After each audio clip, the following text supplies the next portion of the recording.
وہ بھٹکے ہوئے تھے اور وہ تلاش میں تھے کہ زمین پر ایسا کیا غیر معمولی واقعہ ہو رہا ہے کہ جس کی وجہ سے آسمانوں کے دروازے بند کر دیے گئے ہیں۔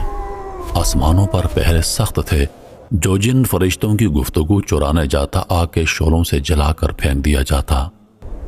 ہم آسمان سے خبر سنتے تھے، اب کیوں نہیں سن پا رہے؟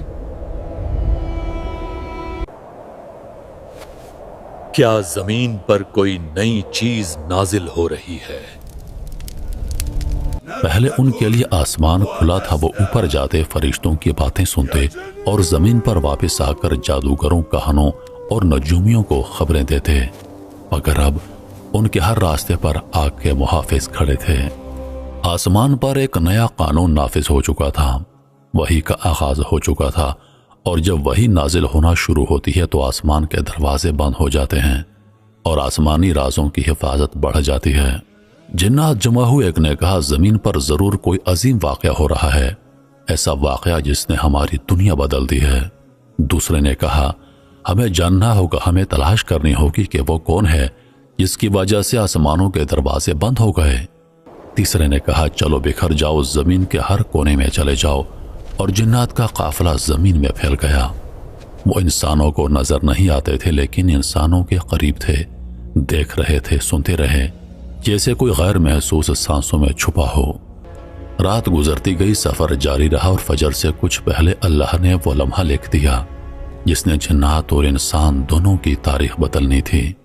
رسول اللہ نے قیام کیا، ریت نرم تھی، ہوا خنکی تھی، صحابہ صف میں کھڑے ہو گئے۔ رات اور دن کے بیچ کا لمحہ تھا، خاموشی کا وہ لمحہ جہاں دعا سانسوں سے بھی زیادہ آہستہ نکلتی ہے۔ نبی علیہ السلام نے نماز شروع کی، قرآن کی آواز ریت پر نہیں روحوں پر پڑ رہی تھی، اور جنات اس آواز کی طرف کھینچے چلے آئے، بے اختیار، بلا اختیار، جیسے پیاسا پانی کی طرف دوڑتا ہے۔ یہ آواز کوئی عام آواز نہیں تھی، یہ الفاظ کوئی عام الفاظ نہیں تھے، یہ کلام کائنات کے خالق کا کلام تھا۔ جنات لرز گئے، ان کی دنیا رک گئی، ان کی سانسیں تھم گئیں۔ یہ کون سا کلام ہے؟ یہ دل کو کیوں کاٹ رہا ہے؟ یہ کلام کسی انسان کا نہیں ہو سکتا، ضرور یہ آسمان سے اتارا گیا کلام ہے۔ جنات کی تاریخ میں پہلی مرتبہ وہ بے بس تھے، وہ سمجھ نہیں پا رہے تھے کہ آخر وہ کون سی طاقت ہے جو انہیں روک رہی ہے، وہ کون سا راز ہے جو آسمان محفوظ کر رہا ہے، اور سب سے بڑھ کر وہ کون ہے جس کی آمد سے پہلے آسمان کی چھت پر اتنی سخت پہرہ داری لگا دی گئی ہے۔ آخر کون سا نور زمین پر اترنے والا ہے جس سے شیطان اور جنات کی دنیا لرز گئی ہے؟ یہ کیسی آواز ہے؟ یہ آسمان جیسی کیوں لگتی ہے؟ وہ قریب آئے، نیچے دیکھا، ایک انسان، ایک پاک وجود مٹی پر خالق کے سامنے سجدہ ریز تھا، اور اس کی زبان سے کلام اتر رہا تھا، وہ کلام جو پہلی بار زمین پر پڑھا جا رہا تھا، جو آسمانوں سے اترا تھا اور جس نے جنات کے دلوں کو لرزا دیا تھا۔ یہ وہ کلام نہیں جو انسان بولتے ہیں، یہ کلام آسمانوں کا لگتا ہے۔ اسی رات جنات کو جواب مل گیا کہ آسمان کیوں بند ہوا تھا، آگ کا پہرا کیوں لگایا گیا تھا، ستارے کیوں جلنے لگے تھے، کیونکہ محمد صلی اللہ علیہ وآلہ وسلم پر وحی اتر چکی تھی۔ جنات کے قدم جمی ہوئی ریت پر جیسے پتھر بن گئے تھے، ان کے وجود سے ساکت سانسیں جیسے کسی نے چھین لی ہوں۔ صحرا کے گہرے اندھیرے میں وہ نورانی الفاظ بہہ رہے تھے جو پتھروں کو نرم کر دیتے ہیں، دلوں کی زنجیروں کو توڑ دیتے ہیں، اور جنات کی تاریخ ہمیشہ کے لیے بدل دینے والے تھے۔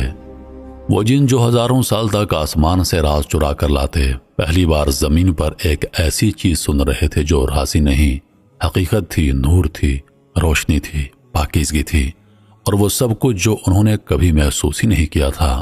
یہ الفاظ ہمارے اندر کچھ توڑ رہے ہیں، جیسے سینے میں تالا کھل رہا ہو۔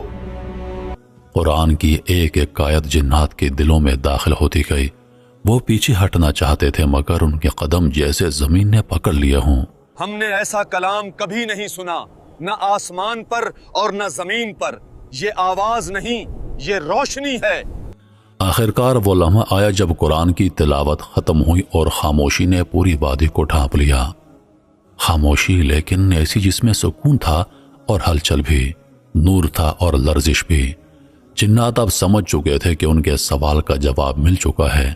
آسمان اس لیے بند تھا کیونکہ محمد صلی اللہ علیہ وآلہ وسلم زمین پر آ چکے تھے۔ چلو جلدی لوٹ چلو، ہمیں اپنی قوم کو بتانا ہے کہ زمین پر کیا اتر چکا ہے۔ وہ فوراً اپنی پوری قوم کی طرف روانہ ہوئے۔ ریت پر تیز رفتار دوڑ، ہواؤں کی سرسراہٹ اور قدموں کے گرد کے بگولے، ان کے دلوں میں وہی جملہ دھڑک رہا تھا، ہم نے ایک عجیب قرآن سنا ہے۔ تم لوگ آسمان کے دروازے بند ہونے کا سبب جاننا چاہتے تھے، ہم کو پتہ چل گیا۔ عرب کے قریش قبیلے میں رسول آ چکے ہیں، ان کا نام محمد ہے، وہ سچے رسول ہیں۔ وہ جن جو کبھی تکبر کی پہاڑیوں پر کھڑے تھے، آج قرآن کے سامنے جھک چکے تھے۔ جن کی زندگی کا مرکز صرف طاقت تھی، آج ان کے وجود کی بنیاد بدل چکی تھی۔ یہ قرآن صرف انسانوں کے لیے نہیں، جنات کے لیے بھی اترا تھا۔ جب نبی کریم صلی اللہ علیہ وآلہ وسلم نے تلاوت مکمل فرمائی تو جنات ایک دوسرے سے کہنے لگے، خاموش رہو، غور سے سنو، یہ وہ کلام ہے جو ہم نے کبھی سنا نہ تھا۔ آپ صلی اللہ علیہ وآلہ وسلم کی تلاوت ختم ہو چکی تھی۔ جنات آپ کے قریب آ کر عرض گزار ہوئے، اے محمد، ہم نے عجیب قرآن سنا ہے جو دل میں اترتا ہے، ہم اس پر ایمان لاتے ہیں۔ ہم گواہی دیتے ہیں کہ آپ اللہ کے سچے رسول ہیں۔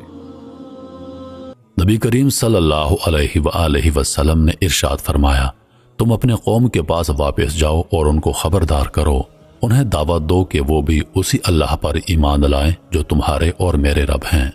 پھر وہ جنات وادی نخلا سے رخصت ہو گئے اور اپنی قوم میں جا کر قرآن کی دعوت دینے لگے۔ محترم ناظرین، آج دنیا میں جتنے بھی مسلمان جنات ہیں وہ اسی واقعے کی بدولت مسلمان ہوئے تھے۔